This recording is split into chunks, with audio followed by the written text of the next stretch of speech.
வணக்க நண்பர்களே, மீண்டும் உங்களை சந்திப்பதில் மகிழ்ச்சி. ஒரு நண்பர் கேட்ட கேள்விக்கு தான் நான் இதில் பதில் சொல்ல போகிறேன். அவர் என்ன கேட்டிருந்தாருன்னா, இஆர்எஸ் அக்கௌண்ட் ஒன்று இருக்குது சார். இந்த இஆர்எஸ் அக்கௌண்ட்டில் 2 பேர் இருக்காங்க. எய்தர் ஒன்று, சர்வேயர் ஒன்று. இப்போ 2 பேர் இருக்காங்க. இப்போ 2 பேர் இருக்கிறதுனால அதுக்கு 2 சிஃப் வேணுமா அல்லது ஒரே சிஃப் போதுமா அப்படின்ட்டு கேட்டிருந்தார். நல்ல சந்தேகம் இல்லையா? யாருக்கும் அந்த சந்தேகம் வரும். ஒரு அக்கௌண்ட் தானே, அதனால் ஒரு சிஃப் வேணுமா இல்லை 2 பேர் இருக்கிறதுனால 2 சிஃப் வேணுமா அப்படின்ட்டு கேட்டிருந்தார். ஸோ அதுக்கான பதில் தான் இது. அக்கௌண்ட் ஒன்றா இருந்தாலும் கஸ்டமர் எத்தனை பேர் இருக்காங்களோ அத்தனை சிஃப்பு அதெல்லாம் இருக்கணும்.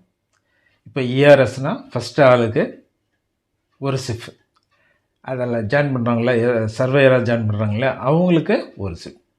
ஸோ 2 சிஃப்பு கண்டிப்பாக வேணும்.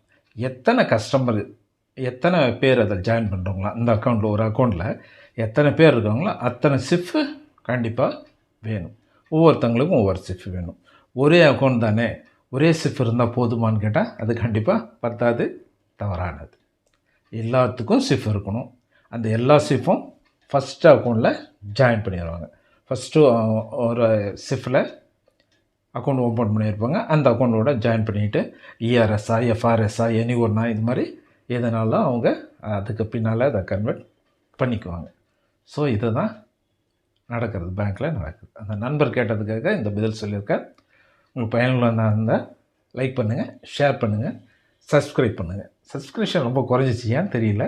மக்களுக்கு பேங்க்கை பற்றி வெறுப்பு வந்துருச்சா என்னன்னு தெரியல. வெறுப்பு வந்தாலும் பரவாயில்ல, சப்ஸ்கிரைப் பண்ணிடுங்க. நன்றி, வணக்கம்.